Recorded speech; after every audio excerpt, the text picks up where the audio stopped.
Because you were definitely excited. It was. I was excited. I mean, also emotionally exhausted. I'll be honest with you. I was emotionally exhausted by that point because there was so many ups and downs, and then the game, and then the way it ended with the long pass, and like, the Patriots is gonna be some kind of flag, and and then they were trying to turn Ernst's touchdown into a non-catch. I don't know what Collinsworth was talking about. Like, dude. He caught the ball, took like 80 steps, dove across the goal line, clearly with the ball. How's that not a touchdown? Exactly. And so I just, man, I literally think I sweated more watching that game than I ever did when I played football. And I played an actual game of football. Man. And you remember Jabali. You remember, shout out to another Cowboy fan, Jabali. He was there. He kept checking my pulse because he was like, man, you look too fucked up. I'm worried about you. Because I wasn't drinking. Everybody else was drinking. Like, I can't drink. I just need to watch the game. I can barely eat. Let's just watch the game, Right. Let's go to commercials. Let's get to the game. Halftime show. When's this mess over? Let's get back to the game. The funniest thing I've heard all week is a guy named Jay Fish. He does a show called Cooking with the Microwave. It's on twolivestewsradio.com. He did a show. Okay. You got to listen to this. He did a show the day after the Super Bowl. He literally, and he's an Eagles fan. He's a diehard Eagles fan. He literally yelled for like the first hour. He was just calling out everybody. I told y'all.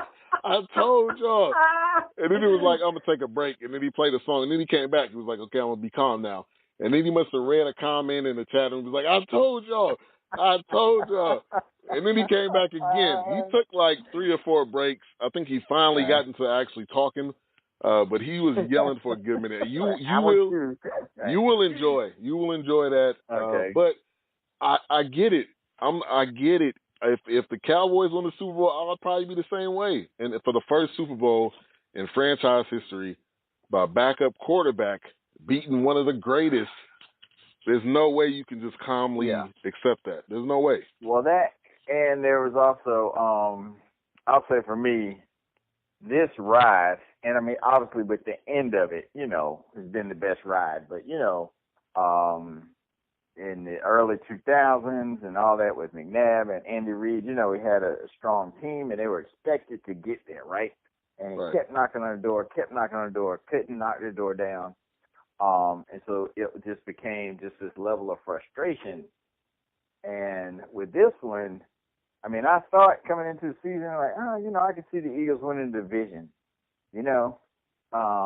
but then the way things shook out and it turned out to be, even better than I expected. And, then, some other things happened and bam, we number 1 seed. And then all of a sudden, you lose your quarterback, all those things that happen.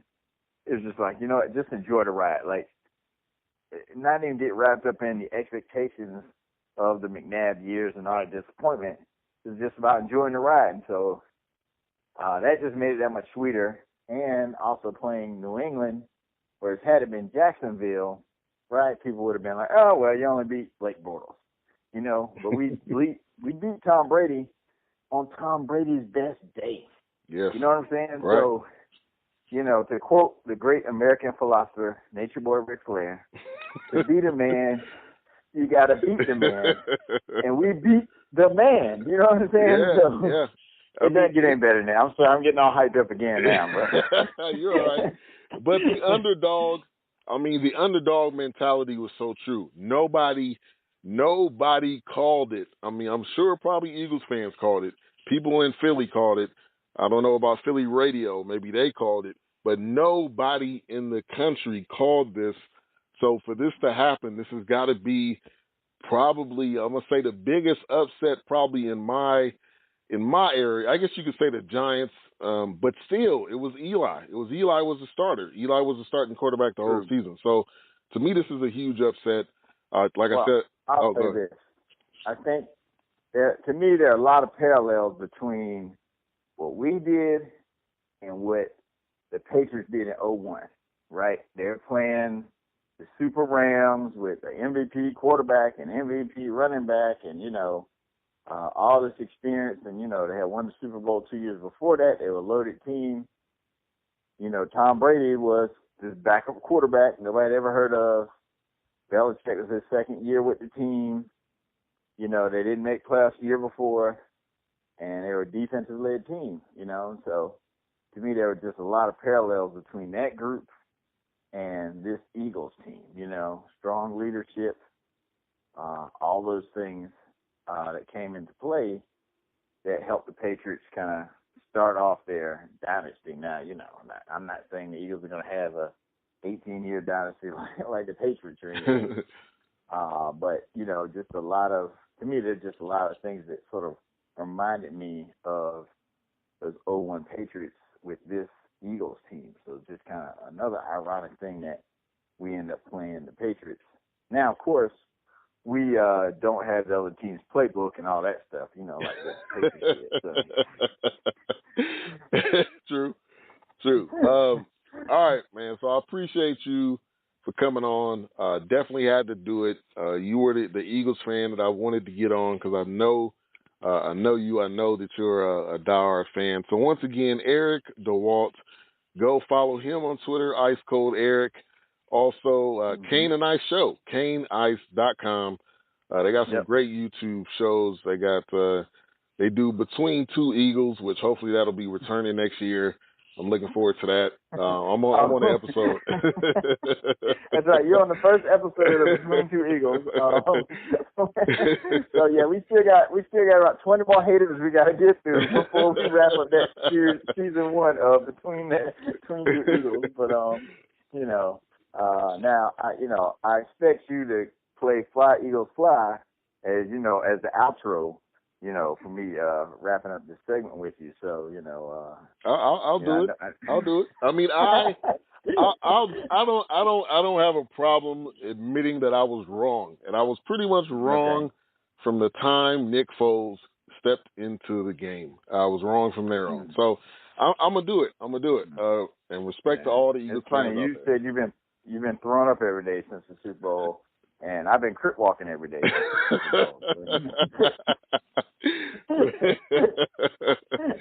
Man, the Eagles won the Super Bowl. So, man, I appreciate you as always. Definitely have a good rest of your weekend. Enjoy the time in Philly. Wasn't able to. I'll send you a cheesesteak. Maybe. in a plastic baggie with with some. I'll wrap it in aluminum foil. Right. But might be a couple bites taken out of it. But yeah, I'll get that out. All right, man. We'll talk to you later. Appreciate you. All right, brother. Hey, keep doing what you're doing, man. I love it. Keep it up, man. Keep representing the Lord. All right. All right. Definitely. Thank you. Yes, sir. All right.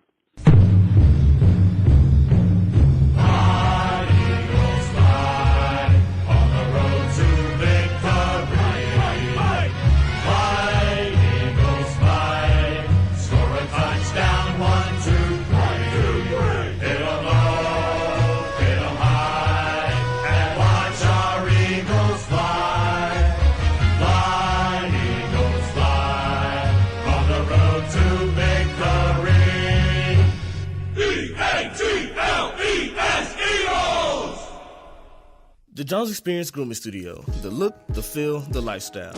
This is not your average or typical barbershop or hair salon. It is an experience. Master barbers, experienced hairstylists, estheticians, nail techs, complimentary drinks, car wash services, the list goes on and on. All headed by Jerome P. Jones, Master Barber. So come and enjoy the look, the feel, and the lifestyle at the Jones Experience Grooming Studio at 4041 West Wheatland Road, Dallas, Texas 75237. For booking info, go to jonesexperiencedallas.com. Hey, what's up, BS3 Sports listeners?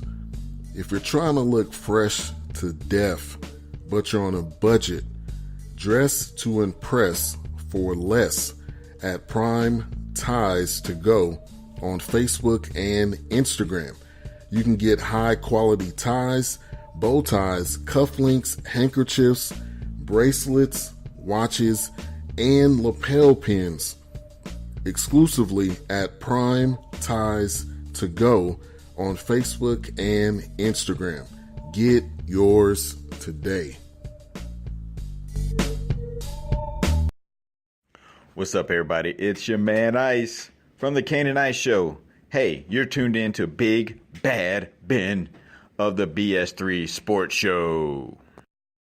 Welcome back. So that was an interview with Ice Cold Eric Dewalt, talking about the Eagles Super Bowl run. Eagles won the Super Bowl. Obviously, we already know that, but I wanted to get his thoughts and opinions on the whole season. Got a question in the chat room. Big L says, is the Eagles team better than the TO Super Bowl Eagles team? I would say no. Nobody on that team to me matches up with McNabb, with TO. Did the coaching make the difference for the Eagles team? I would say yes. That made a huge difference, which to me, Andy Reid, that says that Andy Reid wasn't that great of a coach. If Doug Peterson was able to come in day one, season one, and win a Super Bowl. So, Mocha Bella says, Big L, you sure asking a lot of questions. Worry about your Bears. Courtney Harden says, yes, Eagles Super Bowl champ sounds so good. Fly, Eagles, fly. So I had to play that Fly, Eagles, fly song just because it was I was challenged to do it. It was a bet, so I did it. All right, so we are taking callers for the next 19 minutes. Anybody that wants to call in through the remainder of the show, call-in number is 469-351-0881. Love to get your thoughts and opinions on anything you want to talk about, anything you want to mention. 469-351-0881. Big thing from this week, the Morehouse Maroon Tigers are now 20-1. Wow. In basketball, they've never been that good. I went there for 4 years, and I don't remember any time when they were that good. So shout out to the Morehouse Maroon Tiger basketball team. I went to Morehouse from 2000 to 2004, 5. So shout out to them, man. Doing great, doing big things. I'm very, very excited about my alma mater, about the house. Shout out to them. Also, the Did You Know moment of the show. Warren G. Y'all remember Warren G. Regulators with Nate Dogg. His son is a 5-star recruit. His name is Ola J. Griffin. He actually signed to play at USC. So shout out to Warren G. Shout out to his son. He's going to be playing football at USC. He's a 5-star recruit too. That's huge. That's huge. I'm pretty sure some people or maybe nobody knew that. So that's your Did You Know moment for the show. Also, the North Carolina Tar Heels beat Duke. I'm excited about that. This is the rivalry game that is probably the best rivalry game in sports, period. And my boys was able to take care of business. They were ranked 21st and they beat Duke, who's ranked 9th. So, got to give a shout out to my boys. They also won today, beating North Carolina State 96-89. We're going through rebuilding mode, so North Carolina's not, I don't think they're close to winning the championship. But I am excited about this win. They break the record for most threes at home versus Duke with 11.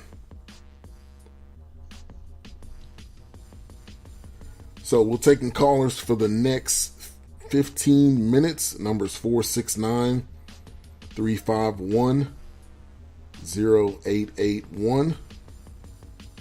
Whatever you guys want to talk about, whatever's on your mind. Love to get your thoughts and opinions. Moving right along, Richard Sherman is expected to come back. He's expected to play in 2018. He I believe he ruptured his Achilles